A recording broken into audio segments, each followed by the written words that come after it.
दोस्तों, आज हम आए हैं जागृति बख्शी जी के पास। ये अपने शिकायत के विषय में कुछ कहना चाहते हैं। जो हाल ही में प्रॉपर्टी विवाद चल रहा है बड़े ही जोरों शोरों पर, यमुनानगर में प्रॉपर्टी कांड हुआ था। असल में वो कांड नहीं, एक साजिश थी, जिस साजिश का पर्दाफाश जागृति बख्शी करने जा रही है। इससे पहले इनके देवर जो कपिल शर्मा थे, इनके चाचा ससुर के लड़के, उन्होंने भी कई बार मुद्दा उठाया, मगर उसकी आवाज को दबाया गया है। सोशल मीडिया पर कोई भी पत्रकार उस वीडियो को चला नहीं रहा है, चलाता है तो योगेश शर्मा धमकी देके डिलीट करवा देता है। तो आज हम अपने चैनल के माध्यम से इनकी पक्ष रखते हैं, क्योंकि कपिल शर्मा का मुद्दा तो सुनने को तैयार ही नहीं है। हाँ जी जागृति जी, आप बताइए क्या कहना चाहते हो। सर, इसने ये जो योगेश शर्मा है, इसने मेरे हस्बैंड के ऊपर एक केस लगवाया, ठीक है, 330 का, जो कि सरासर फर्जीवाड़े से हुआ है। ये जो कहता है प्रॉपर्टी आईडी भाई गलत तरीके से बनाई है। सबसे पहले ये देखिए आप कि इस इंसान ने 4 बंदों के नाम प्रॉपर्टी आईडी बनाई है, जिसमें है दिनेश कुमार, राजकुमार, पोखराज और सतीश कुमार जी, ठीक है। ये चारों में से 3 की डेथ हो चुकी है। ये बताइए कि अब ये कमेटी जो नगर निगम है, ये कैसे मतलब इनके नाम वो कर सकती है। इसके पास कोई डॉक्यूमेंट नहीं था, कोई कुछ नहीं, ठीक है। चलो, इसने ये बनाई, उसके बाद ये इतना फर्जीवाड़ा करता है। ये हमारी जो प्रॉपर्टी आईडी है वो है ये वाली, ठीक है, जिसपे ये शो करता है कि इस पे स्टे लगी हुई थी। हमारी प्रॉपर्टी आईडी पे कोई स्टे नहीं थी। इसने पुलिस को भी गुमराह किया है और हम लोगों को भी गुमराह किया है, और पूरे प्रशासन को मतलब इसने गुमराह करके झूठे दस्तावेज आगे कर दिए हैं हम लोगों को फंसाने के लिए। इसकी खुद की प्रॉपर्टी पे बल्कि स्टे लगा हुआ है। इसी को ये मॉडिफाई करता है। कभी इस पे ये जो इंसान जो 3 बंदों की डेथ हो चुकी है, कभी इनको ये जिंदा कर देता है, कभी ये कुछ करता है। उसके बाद ये देखिए, पहले ये 4 बंदों के नाम आईडी बनाता है, ठीक है, ये देखिए आप। उसके बाद ये बनाता है जी राजकुमार और दिनेश कुमार में, ठीक है। ये देखिए कमेटी में लिखा हुआ है नॉन डेथ मैटर, जो भी है कि इनकी डेथ जो कोई मैटर नहीं है, बल्कि ये इन दोनों की ऑलरेडी डेथ हो चुकी है। मेरे ससुर जी की 2008 में डेथ हुई है, राजकुमार जी की ये इनका डेथ सर्टिफिकेट है, ये 2012 में इनकी डेथ हुई है। तो ये 2025 में एक आईडी बनाता है, जिसमें 25/1 को ये एक आईडी बनाता है, जिसमें ये अपना हिस्सा 1/3 हमारा और 2/3 राजकुमार जी का कमेटी में इसने चढ़वा लिया है, ठीक है। अब इसने क्या डॉक्यूमेंट लगाए हैं वो ये खुद बताएगा, क्योंकि इसने इतना फर्जीवाड़ा करा है, इसको खुद भी नहीं पता मैं क्या कर रहा हूँ क्या नहीं।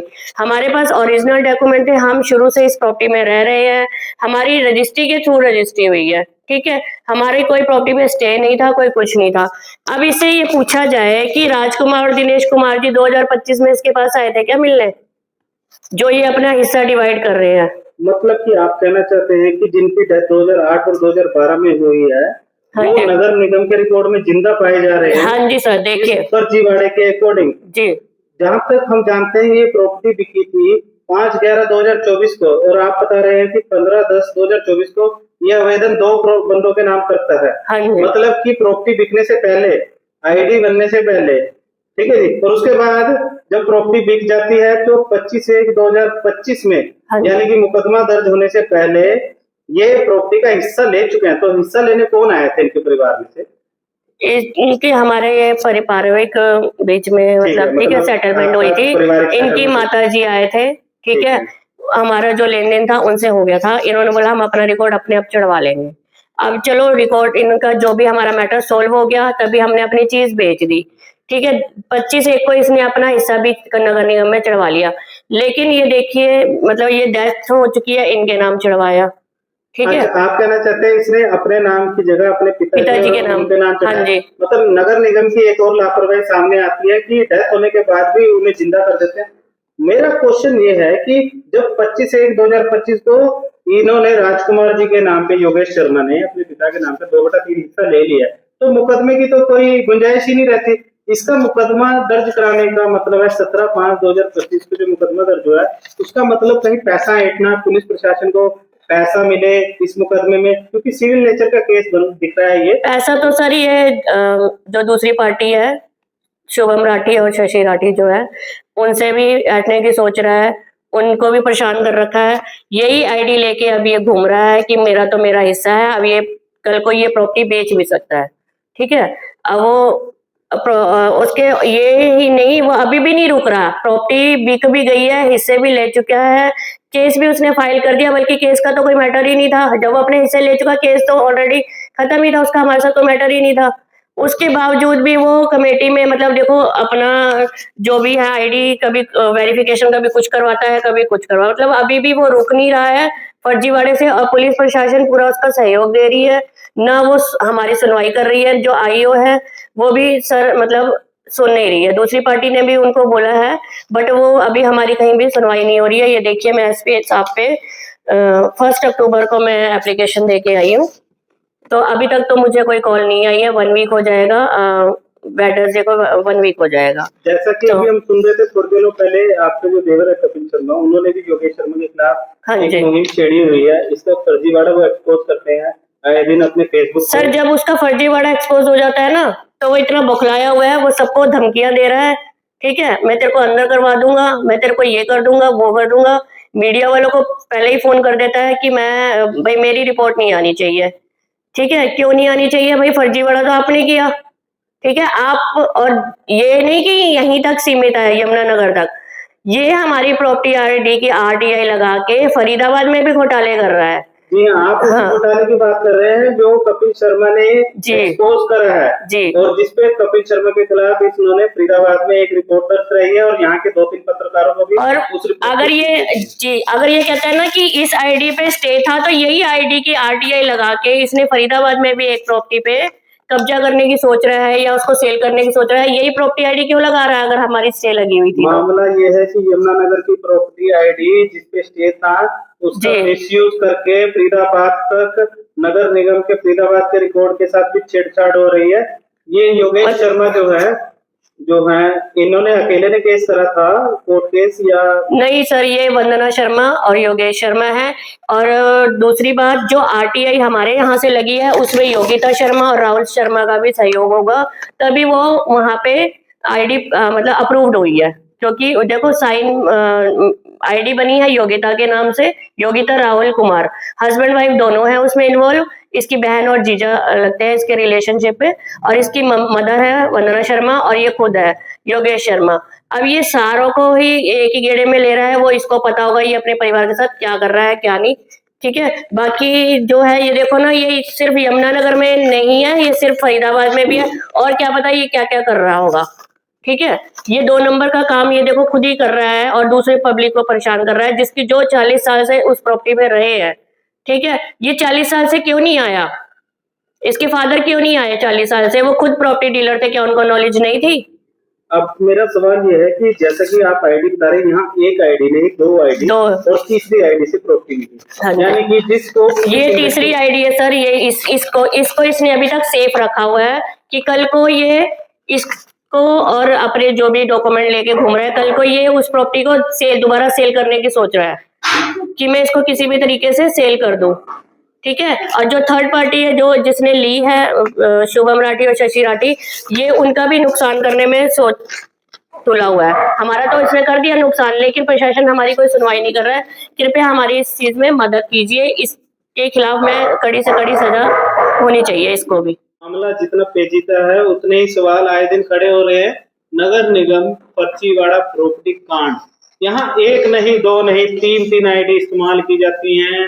सर्वे की आईडी, पुरानी आईडी, योगेश शर्मा की आईडी, छुपी हुई आईडी जिसपे हिस्से बट गए हैं। राजकुमार और दिनेश कुमार को डेथ के बाद भी हिस्से 2025 में मिल जाते हैं, 1/1, 1/3, 2/3। उसके बाद तीसरी आईडी को पुलिस इन्वेस्टिगेशन में दूसरी बता रही है, एक्चुअल में वो तीसरी है। और जहां तक देखने में आ रहा है कि हाउस नंबर 15-16 की तो 6 आईडी है सर। तो बताइए, आपकी आईडी के बाद जो दूसरी आईडी बनी वो योगेश ने तथ्य छुपाते हुए बनाई है जी। अगर तथ्य छुपाए हैं तो उस पर भी उतनी ही कार्रवाई करनी चाहिए कि उसने किसी फर्जीवाड़े को अंजाम दिया होगा। अब उस फर्जीवाड़े का खुलासा नगर निगम करेगी या पुलिस, या फिर वो कर सकता है जो इस स्टे वाले केस में एक और पार्टी थी, दावेदार था इस प्रॉपर्टी के, तो क्या वो इन्वेस्टिगेशन में कभी उन्हें समनिंग हुई है, विटनेस बनाया गया है? नहीं सर, उनको सतीश कुमार जी है जो चौथे जो है, तो उनको अभी तक ना बुलाया गया है, ना विटनेस बनाया गया है। उनका बेटा है, उनकी थोड़ी सी तबीयत खराब की वजह से वो उन्होंने अथॉरिटी अपने बेटे को दे रखी है, तो वो शामिल होता है जांच में, पर उसको कहीं पे शामिल नहीं किया जा रहा, बल्कि उसको धमकी दी जा रही है योगेश शर्मा की द्वारा कि तू कहीं पे भी आया तो मतलब जो भी है उसको धमकियां दी जा रही है।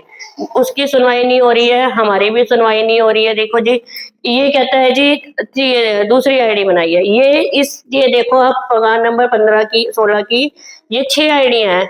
अब बताओ ये कितना मतलब इसने घोटाला कर रखा है, इसने 6 आईडियां बना रखी है। इसका जहां दाव लगेगा ये वहीं पे अपना खेल खेल जाएगा। तो 6 आइडिया हैं, और जो कोर्ट केस है जहां तक सुनने में आ रहा है उसमें तो एक भी आईडी का जिक्र नहीं है, फिर आप ही की आईडी पे जेडटीओ द्वारा स्टे क्यों चढ़ाया गया? हरासमेंट आपको कितनी भुगतनी पड़ रही है? सही प्रॉपर्टी आईडी होते हुए भी एक और आईडी बनाने का रास्ता आपके लिए दिया गया, और जहां तक हम सोच रहे हैं तहसील में स्टे नहीं था जी, तभी रजिस्ट्री हुई है, अगर स्टे होता तो तहसील में रजिस्ट्री ना होती, कैंसिल हो तो जाता। आप लोगों को इस क्राइम के रास्ते पे धकेला गया है। धकेलने वाला योगेश शर्मा है। सर ये सिर्फ पैसे की डिमांड करता है, ये कमेंट्स में भी लिख के भेज रहा है डिमांड 2 करोड़। दूसरी पार्टी जिसने खरीदी है इस टाइम उसको भी इतना हरास कर रखा है, हम लोगों को भी इतना हरास कर रखा है, कम से कम भी 2 साल से मतलब हम लोगों को इसने इतना परेशान कर रखा है, और अभी भी ये हट नहीं रहा है कि भाई ये सिर्फ यमुनानगर तक सीमित है। ये फरीदाबाद में भी ये आगे हमारी ITI लगा के वहां पे भी लोगों को परेशान कर रहा होगा, वहां पे भी इसने काफी लोगों पे ये चीजें अप्लाई कर रहा है, क्योंकि इसको ये तो सोच रहा है कि प्रशासन मेरे हाथ में है, नगर निगम मेरे हाथ में है, मैं जहां पे चाहूंगा मैं वहीं पे डॉक्यूमेंट लगा दूंगा। जैसे इसने गलत डॉक्यूमेंट लगा के यहाँ पे इसने ये आइडिया बनवाई है, ये देखो 2 बंदे जिनकी डेथ हो चुकी है, राजकुमार जी और दिनेश कुमार जी की, उनको जिंदा कर दिया, तो ये क्या नहीं कर सकता? ठीक है, थोड़े टाइम में ये इतना बड़ा क्राइम करेगा, ये 2 नंबर में वो प्रॉपर्टी भी बेच देगा। ठीक है, कितने करोड़ों का घोटाला करे, ये कहता है कि ये हम लोगों को कह रहा है, ये तो खुद फ्रॉड है सर। तो दूसरी प्रॉपर्टी आईडी जिसका आप जिक्र कर रहे हैं 1K1P H2R2, ये प्रॉपर्टी आईडी, इस प्रॉपर्टी आईडी में सर ये देखो इसने 25/1/2025 में राजकुमार जी और दिनेश कुमार जी को 1/3 और 2/3 हिस्सा भी बांट चुका है ये। ठीक है, जब आपको हिस्सा मिल गया तभी तो आपने चढ़वाया इस पे। ठीक है, फिर आप 2025 में 17/5 को FIR क्यों करते हो? FIR होने का तो कोई वो ही नहीं था, तुक नहीं था। देखते हैं कि हिस्से में क्या चढ़वाया है। दिनेश कुमार फादर ने पोखरा, राजकुमार फादर ने पोखरा, मोबाइल नंबर 4/9/180/100, ये आवेदन किया गया है नॉन डेथ केस में जी सर। 25/1/2025 को। टाइमिंग क्या है दिखाना जरा एक बार। सुबह 6:59 यानी कि 7 बजे, ऑफिस आवर से पहले, 7 बजे नगर निगम वाले इसके लिए बैठे हुए थे। जैसे ये हम लोगों को कह रहे हैं ना 8 बजे आपने अप्लाई करी, 9 बजे। सर हमने 1 हफ्ता पहले अप्लाई करी थी, और ये देखिए सर राजकुमार जी की डेथ सर्टिफिकेट। ठीक है, अगर ये जिंदा है तो ये डेथ सर्टिफिकेट 2012 का बना हुआ है, और मेरे ससुर जी 2008 में 1 अप्रैल को उनकी डेथ हुई थी, उनका भी डेथ सर्टिफिकेट मेरे पास है। अब सवाल ये है कि ओनरशिप जो प्रूफ ये लगा रहा है, ये कोई ट्रांसफर डीड लगा रहा है, यानी कि 25/1/2025 से पहले कोई ट्रांसफर डीड हुई है राजकुमार और दिनेश कुमार के नाम पे। तो जहां तक आप बता रहे हैं कि इनकी डेथ 2012 में और 2008 में हुई है जी, तो ये कब आए थे तहसील में ट्रांसफर डीड कराने? ये दोनों जिनके नाम पे नगर निगम का रिकॉर्ड इन्हें चढ़वाया है। सर वो तो नगर निगम को पता होगा, नगर निगम आधार कार्ड देख के तो चढ़ाती होगी, कोई प्रूफ तो मांगा होगा उन्होंने। नहीं, मेरा सवाल ये है कि जो ट्रांसफर डेट लगाई, यानी कि कोई सेल डेट या ट्रांसफर डेट लगाई है राजकुमार दिनेश कुमार के नाम पे, जिनको 1/3 2/3 दिया, तो राजकुमार और दिनेश कुमार की तहसील में फोटो भी हुई होगी। हाँ जी, मरे हुए की फोटो हो रही है रिकॉर्ड, तो कभी इसने कोई ऐसा डॉक्यूमेंट लगाया होगा। नगर निगम पे एक बार फिर सवाल उठाए जा रहे हैं कि प्रॉपर्टी फर्जीवाड़ा जो है मास्टरमाइंड योगेश शर्मा मरे हुए को भी जिंदा करवा देता है, नगर निगम के रिकॉर्ड में रजिस्ट्रियां भी करवा देता होगा, तभी सेल डेट अप्लाई कर रखी है जी इस रिकॉर्ड में। इस आवेदन का जरा एक बार दिखाना जी, हम इस आवेदन की आपको अच्छी तरह दिखाते हैं। ये आवेदन आईडी है एप्लीकेशन इस मोबाइल द्वारा, पार्टनरशिप दिखाया है इन दोनों का। इसमें ट्रांसफर डीड दिखाई है, व्यू फाइल पे जाके नगर निगम वाले डाउनलोड करके दे सकते हैं पुलिस अधिकारियों को भी। और कोई वोटर आईडी, जिसका भी ये वोटर आईडी होगा, जिसका भी डॉक्यूमेंट होगा, वो मोबाइल नंबर 4/9/180 से होगा। तो ये 25/1/2025 के बाद मुकदमे का तो कोई वैल्यू नहीं रही, जब योगेश शर्मा अपने पिताजी को हिस्सा दे चुके हैं। मगर ये ट्रांसफर डीड हो रही है, इस पे सवाल होता है, ये ट्रांसफर डीड इसकी किसने इस्तेमाल करी है, किसकी ट्रांसफर डीड इस्तेमाल करके ये वो कर रहा है। तो जागृति जी, फर्जीवाड़ा नगर निगम में कोई रसीद डेट लगा रहा है, गलत लगा रहा है या जाली लगा रहा है, क्योंकि मरा हुए व्यक्ति को भी जिंदा होकर फोटो तो करवाएंगे नहीं तहसील में जी। तो फर्जीवाड़े में फर्जीवाड़ा जो मास्टर माइंड है वो तो योगेश शर्मा है। ठीक है जी, अब आपसे पूछना चाहेंगे, जो आपने रजिस्ट्री करी है वो तहसील में जो करवाई है, क्या वहाँ कभी स्टे दिखा आप लोगों को? सर अगर वहाँ पे स्टे होता तो रजिस्ट्री उसी समय कैंसिल हो जाती। वहाँ कोई स्टे नहीं था, हमारी सिंपल जैसे हमने रजिस्ट्री होती है हमारी उसी समय वैसी ही रजिस्ट्री हुई है, कोई ऑब्जेक्शन नहीं आया, कोई कुछ नहीं आया। ठीक है, अब ये कहता है जी, ये अब इस इंसान को ये देखिए जी सर, ये अभी 2 दिन पहले कपिल शर्मा जी हैं जो सतीश कुमार जी के बेटे, उन्होंने एक वीडियो डाली है कि इन्होंने फर्जीवाड़ा किया है फरीदाबाद में भी। ठीक है, ये देखिए उसका रिकॉर्ड भी हमारी आईडी में हमारी आईडी लगाई जाती है, आरटीआई लगाई जाती है। ये देखिए मैं आपको दिखाती हूँ, ये देखिए ये आरटीआई लगा रखी है जिसमें हमारी आईडी नंबर ये है 848। अगर ये कहता है कि इस पे स्टे है जिसके थ्रू ये इसने एफआईआर दिखाना एक बार, इसमें नगर निगम के थोड़ा आईडी तो आपके दिखाना जी सर। ये जोनल ऑफिसर नगर निगम है, यानी कि जेटीओ यमुनानगर के कागज एक आरटीआई का मिसयूज किया गया है सर। ये देखिए आप फरीदाबाद में, ये अच्छा। फरीदाबाद की प्रॉपर्टी आईडी है, फरीदाबाद की ये 20 गज की कोई दुकान शॉप्स है उनकी कोई, तो उसमें इसने कोई उन्होंने डिटेल मांगी थी, वो अपलोड नहीं हुई होगी या जो भी है, तो वहां पे इसने ये हमारी मतलब आरटीआई लगा के, योगिता शर्मा और राहुल कुमार भी इनके साथ मिले हुए हैं, उनके जो कि राजकुमार जी की बेटी हैं। अच्छा, इसका मतलब ये पूरा एक गैंग की तरह फर्जीवाड़ा करते हैं। यमुनानगर की प्रॉपर्टी में योगेश शर्मा, वंदना शर्मा फर्जीवाड़े करते हैं, फरीदाबाद की प्रॉपर्टी में योगिता, राहुल शर्मा योगेश शर्मा के साथ मिली भगत करके यमुनानगर की प्रॉपर्टी के डॉक्यूमेंट लगा के मिसयूज करते हैं, जिसमें यमुनानगर के जेटीओ के साइन है आरटीआई में। तो ये आरटीआई जो है दिखाना जरा एक बार, इसकी डेट है 4/3/2025 की। तो मतलब वो भी सर सिर्फ 5 गज के लिए, सिर्फ 5 गज के लिए 140। अगर आप खुद समझदार हैं, जब ये 5 गज के पीछे फर्जीवाड़ा कर सकता है तो ये दूसरों की प्रॉपर्टी हड़पने के लिए तो क्या क्या कर सकता है। तो ठीक है, ये फर्जीवाड़ा तो ये देखिए सर, ये इसमें साफ साफ लिखा हुआ है 5 गज। ठीक है, ये 5 गज के पीछे ही फर्जीवाड़ा कर रहा है। तो इस पे अब बताओ कि प्रशासन हमारी क्यों नहीं सुन रहा। प्रशासन है, और इसमें हमारे ऊपर जो एफआईआर की गई है 330, अगर ये 25/1 को अपना ये इसने अपने पोर्शन डिवाइड कर दिया, अपना हिस्सा ले चुका है, तभी इसने चढ़वाया। इसके बाद 2025 के 25/1/2025 के बाद ये हमें हमारे ऊपर केस करता है, तो हमारे ऊपर केस करने का तो कोई मतलब ही नहीं था। ये जो एफआईआर हुई है ये झूठी है, जब यह हिस्सा ले चुका है उसके बाद ये 17/5 को हमारे ऊपर एफआईआर क्यों करता है सर। सवाल ये है कि प्रॉपर्टी बिकी है 5/11/2024 को, बेचने वाले विशाल विक्रम बख्शी, खरीदने वाले शशि देवी शेट्टी, और उसके बाद कंप्लेन करने वाला योगेश शर्मा। योगेश शर्मा ने ही प्रॉपर्टी सेल आउट के 2 महीने के बाद 25/1/2025 को, यानी कि 2.5 से 3 महीने के अंदर हिस्से भी ले लिए हैं, पारिवारिक हिस्से ले लिए हैं। उसके बाद हिस्सा जो है नगर निगम के रिकॉर्ड में रजिस्ट्री सेल डेट अप्रूव करवा लेता है। ठीक है जी, तो उसके बाद तो एफआईआर का कोई सवाल नहीं है। तो मेरा सवाल यह है कि आईओ इस समय कपिल शर्मा की कंप्लेन पे, जागृति बख्शी जी की कंप्लेन पे तो कुछ नहीं कर रहे, मगर जो यूएलपी पोर्टल हरियाणा है जिसपे आइडिया दिख रही हैं, तो नगर निगम खामोश क्यों है। जहां तक मेरा सवाल है, मंत्री जी के पास ये मामला गया था तो उसमें एडीसी सर को इंक्वायरी भेजी थी, तो उसमें तो सिर्फ एक ही आईडी आई थी 140 गज की, जबकि यूएलपी पोर्टल पे तो 100 गज की है। नहीं, आईडी जो आई थी वो 140 गज की आई थी, और यूएलपी पोर्टल पे तो ये आप दिखा रहे थे, ये पेज दिखाना एक बार, 6 आईडियों का जिक्र है, हाउस नंबर 15-16 की। तो सवाल यह है कि मंत्री जी के पास की जो जांच करवाई गई थी एडीसी सर ने, उसमें एक आईडी का हवाला दिया गया था, बाकी आईडी सब छुपा रही थी। सारी आईडी छुपाने से तो समझा जा सकता, मगर योगेश शर्मा की आईडी जिसपे हिस्से ले चुका है उसका छुपाने का क्या रीजन हो सकता है? इसका मतलब योगेश शर्मा ने कहीं ना कहीं फर्जीवाड़े में नगर निगम के कुछ अधिकारियों के साथ मिलीभगत करी होगी। सर मिलीभगत करी है तभी तो ये काम हो रहा है, और वहां पे भी कर रहा होगा फरीदाबाद में, तभी तो ये देखो 5 गज के पीछे कोई प्रॉपर्टी आईडी चढ़ाता है सर किसी के।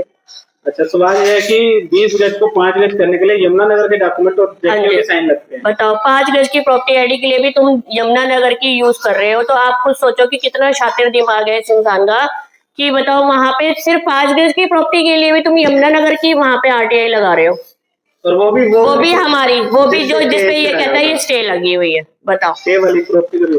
और जहां तक मानना है कि स्टे की पिटीशन में आज तक भी कोई प्रॉपर्टी आईडी थी नहीं, तो स्टे का कहीं ना कहीं मिसयूज कर रहा है, गुमराह कर रहा है। तो सवाल ये, कभी आईओ से आपने पूछा है कि कोर्ट से आपने? सर अभी मैंने वेडनेसडे को एसपी साहब पे कंप्लेंट दी हुई है, अभी तक मुझे बुलाया नहीं गया है।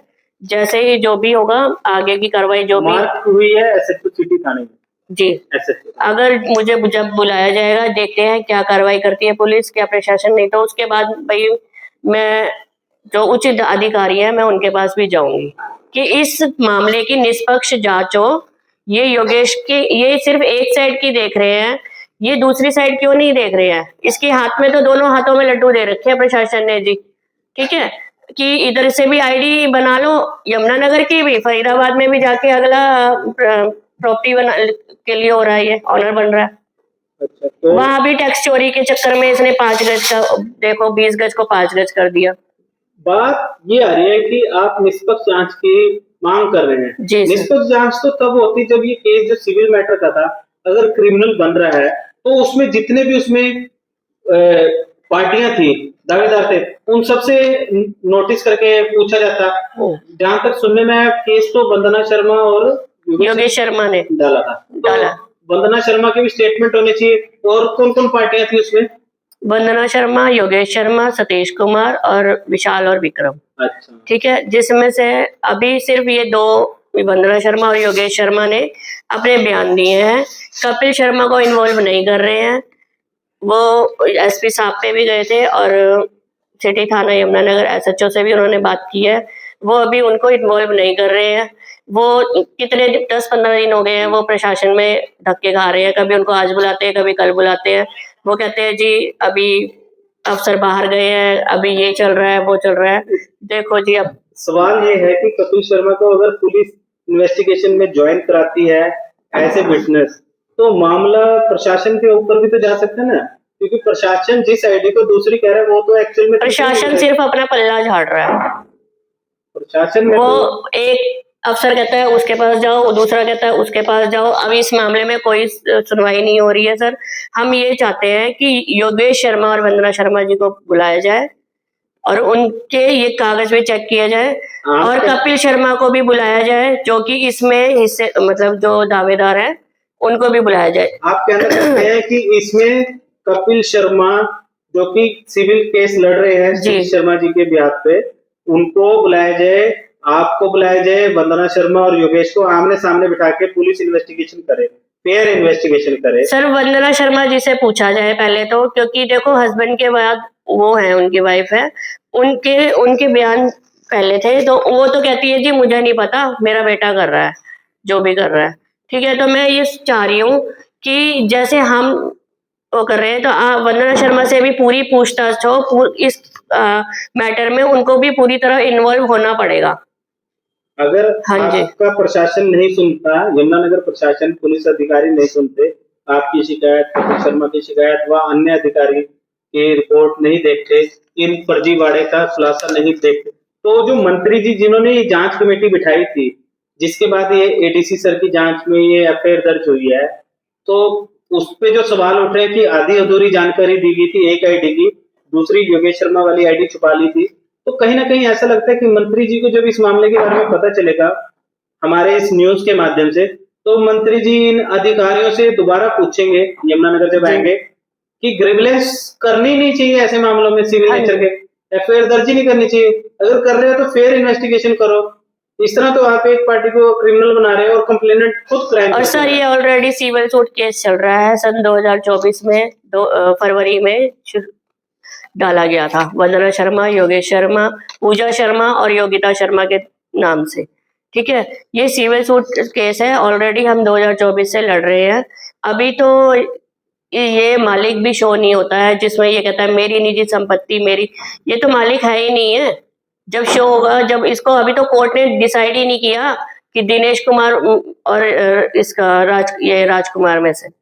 जहां तक अभी आप जो सबूत दिखा रहे थे कि दिनेश और राजकुमार के नाम पर 25/1/2025 को इससे बढ़ चुके हैं, तो कहीं ना कहीं इस केस में योगेश शर्मा, जिन्होंने अपने 4/9/180 नंबर से आवेदन करके डॉक्यूमेंट लगा के ये जो इनके नाम पे करा है, जो जिनकी मृत्यु हो चुकी है 2008 और 12 में, उनको 2025 में जिंदा कराएं, तो प्रॉपर्टी जो बिकी थी वो 5/11/2024 को बिकी थी और 25/1/2025 को हिस्से ले चुके हैं।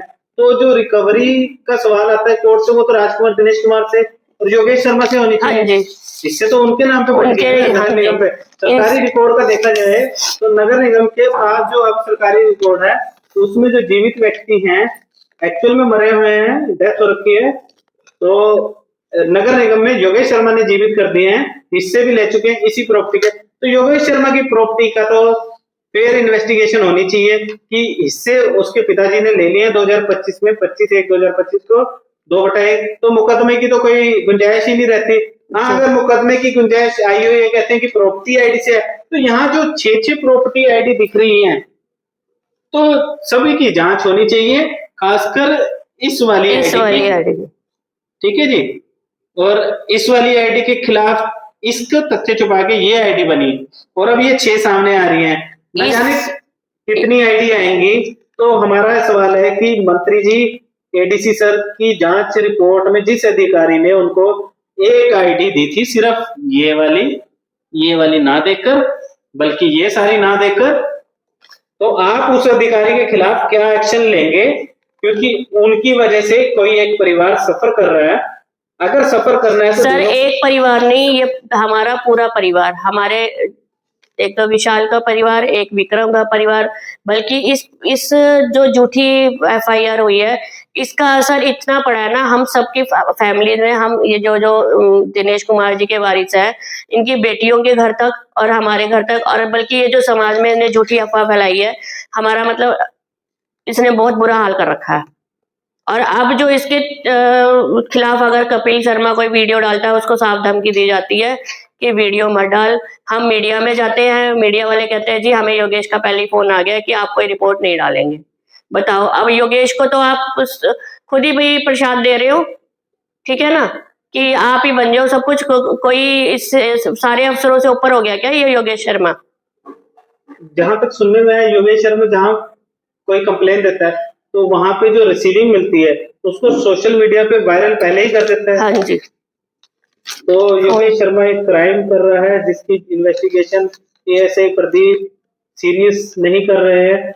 और जो शहर में सिंघम जिन्हें कहा जाता है, सचो नरेंद्र राणा जी को, उन्हें भी कई बारी कपिल शर्मा जी इस मामले से अवगत करा चुके हैं। एक बारी फेयर इन्वेस्टिगेशन डीएसपी हेडक्वार्टर में होनी चाहिए। जागृति जी, हमारा कहना है कि आपके साथ हम खड़े हैं, आपको डीएसपी हेडक्वार्टर को सिफारिश करनी चाहिए कि आईओ। सर मैंने ये कल ये अपना जो मेरी एप्लीकेशन है जो एसपी सर पे गई है, अभी तक कोई इन्वेस्टिगेशन नहीं है, ये न मुझे कोई कॉल आई है। अगर ये कॉल नहीं आती या हमें नहीं बुलाया जाता या हमारी सुनवाई नहीं होती, तो हम इनसे जो उच्च अधिकारी हैं, डीजी साहब, आईजी साहब, पंचकुला जो है, मानवाधिकार आयोग में सब जगह मतलब इस चीज का हवाला देके इसकी फेयर इन्वेस्टिगेशन चाहती हूँ, क्योंकि ये होना जरूरी है। क्योंकि योगेश शर्मा अभी भी रुक नहीं रहा है, कुछ ना कुछ हर जगह वो अपना मतलब मॉडिफिकेशन करी जा रहा है इसमें। जैसा कि हम जागृति जी की बात समझ गए हैं कि योगेश शर्मा प्रॉपर्टी को 2025 में हिस्सा ले चुका है नॉन डेथ केस में, यानी कि इनकी डेथ नहीं हुई, तो ये जिंदे कहाँ पे हैं ये पुलिस जांच करे। और इन्होंने property on proof of ownership जो भी ट्रांसफर डीड दी है नगर निगम से पता करें, क्योंकि अब मुकदमा 2024 की जगह 25/1/2025 का माना जाएगा, क्योंकि 5/11/2024 के बाद 17/5/2025 को दर्ज होने के बीच में ये जो कड़ी जुड़ रही है, ये भी उसी क्राइम का पैटर्न है जिसमें आईडी नंबर, अच्छा मालिक का नाम राजकुमार से पैदा तो योगेश शर्मा और उसके वारिसों को राजकुमार के वारिस वंदना शर्मा, पूजा शर्मा और योगिता राहुल शर्मा को होगा। तो हम इस वीडियो के माध्यम से प्रशासन से उम्मीद करते हैं कि मंत्री जी तक ये वीडियो ज्यादा से ज्यादा शेयर करो। इस प्रॉपर्टी आईडी और FIR नंबर 330 2025 17/5/2025 की PS city police station city Yamunanagar की दोबारा इन्वेस्टिगेशन फेयर हो और इस आईडी के जो योगेश शर्मा ने चेंजेस करे हैं आवेदन कर करके इसकी पूरी फाइल मंगाई जाए, कौन कौन से ट्रांसफर डेट लगाए हैं और ओनरशिप कोड डिग्री भी लगाई हुई है 15/10/2024, मतलब कि बिकने से पहले। अच्छा दोनों में अलग अलग है, ये तो फर्जीवाड़ा दिख रहा है सर यहाँ। ठीक है ओनरशिप, जी हाँ 25/1 को ओनरशिप में ट्रांसफर डीड आती है और 15/10 तक कोड डिग्री, यानी कि कोई ट्रांसफर डीड हुई है इस बीच में 15/10/2024 से 25/1/2025 तक एक ट्रांसफर डीड हुई है राजकुमार और दिनेश कुमार के नाम पे। यानी कि अब सवाल जागृति जी ये आता है कि मरे हुए जिंदा हो रहे हैं नगर निगम के रिकॉर्ड में और प्रॉपर्टी आईडी है। अगर वो जिंदा है तो ये राजकुमार कौन है? अच्छा मतलब कि कहीं लग रहा है ये फरीदाबाद का ही तो है सर। हाँ, ये देखिए राजकुमार है तो ये पोखराज जी तो है इनके पिताजी का नाम, तो ये क्या मतलब, ये भी पोखराज है। तो ये 13 साल पहले कौन थे, मतलब किसकी डेथ हुई है? ये तो 12/1/2012 को डेथ हो रखी है, 5 है फरीदाबाद। तो सवाल ये है कि अब ये राजकुमार और दिनेश कुमार कौन है जिन्होंने हिस्सा ले लिया प्रॉपर्टी में और योगेश शर्मा के नंबर से? क्या ये जिंदा हो गए हैं या मरे हुए के नाम पे कोई और आया था फोटो करवा के ट्रांसफर डीड कराई हुई है? यहाँ पे ये रिकॉर्ड चेक करना पड़ेगा। नगर निगम से और पुलिस प्रशासन से हमारा यही विनती है कि इनको इंसाफ दिलवाया जाए और इस केस की फेयर इन्वेस्टिगेशन हो। मंत्री जी तक ज्यादा से ज्यादा वीडियो शेयर करें। योगेश शर्मा के फर्जीवाड़े पर्दाफाश हो चुके हैं, जागृति जी ने आज पर्दाफाश करा है, इनकी हिम्मत को हम सराहना देते हैं। इनके साथ जो कपिल शर्मा थे जिन्होंने काफी कोशिश करी मगर उनकी आवाज को बार बार दबाया गया है, उनकी भी हिम्मत को हम सराहना देते हैं। तो इस परिवार को इंसाफ मिले और योगेश शर्मा का फर्जीवाड़ा एक्सपोज हो चुका है, मंत्री जी तक ये जाए और इस केस के जो इन्वेस्टिगेशन ऑफिसर हैं अगर उनकी लापरवाही पाई जाती है तो उन्हें इस केस से सस्पेंड कर दिया जाना चाहिए और ये केस किसी बड़े अधिकारी यानी कि किसी SIT या CI1 को ये केस सौंपना चाहिए ताकि फेयर इन्वेस्टिगेशन हो। और ये जो मरे हुए के नाम पे जिन्होंने भी रजिस्ट्री करी है, जिसका भी ये वोटर आईडी है इस डेट का, ये दिनेश और राजकुमार कौन बन के रजिस्ट्रियां करा के गए हैं, हिस्से लिए हैं नगर निगम के इस रिकॉर्ड में, और इस नंबर की पूरी जांच हो। इस नंबर के अलावा जो यहाँ के डॉक्यूमेंट फरीदाबाद पाए गए हैं उसकी भी जांच हो। ठीक है जी, और जो भी क्राइम बनता है, जितना भी फर्जीवाड़ा क्राइम बनता है उसके खिलाफ सख्त से सख्त कार्रवाई करो। और जो सिविल सूट चल रहे थे जिनमें स्टे था या स्टे रह गया, उनकी सारी फाइलें मंगवा के इस केस में एक बारी जांच दोबारा से शुरू करें। SP सर से गुजारिश है कि वीडियो को देखकर सीरियस एक्शन ले। 1-2 दिन में अगर आप इनको इंसाफ दिलवाते हो, योगेश शर्मा को बुलवाकर बयान अंकित करवाते हो, वंदना शर्मा को बुलाकर बयान अंकित करवाते हो, इनको बुलाते हो, कपिल शर्मा को भी बुलाओ, विटनेस देखो कौन कौन बनते हैं और जो ये कार्रवाई सख्त करो योगेश शर्मा के ऊपर। और ये अगर दोनों मिलते हैं दिनेश और राजकुमार जो कि जिंदा हैं योगेश के अकॉर्डिंग 2025 में नगर निगम के अकॉर्डिंग ट्रांसफर डीड करवाते समय, अगर इन्होंने कोई ट्रांसफर डीड ऐसी कराई है इस नाम से, इसका भी पर्दाफाश करें। अगर किसी और की मिसयूज करी है तो योगेश ने फर्जीवाड़ा करा है, अगर इन्होंने करी है तो वो कौन थे, उनकी फोटो तहसील में हुई होगी तो तहसील पे भी सवाल उठाए जा रहे हैं, नगर निगम पे भी।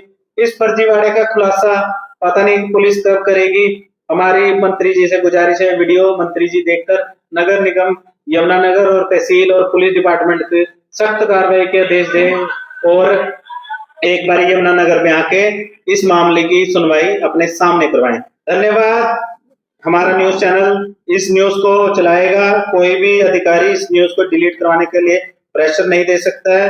अगर कोई प्रेशर देगा तो उसका फोन रिकॉर्डिंग के साथ हम अपने चैनल पे चला देंगे और उसके खिलाफ भी हम एक्शन की मांग करेंगे। कोई धमकी देगा, योगेश शर्मा हो चाहे कोई भी अधिकारी हो, तो उसके खिलाफ कार्रवाई की मांग रखेंगे।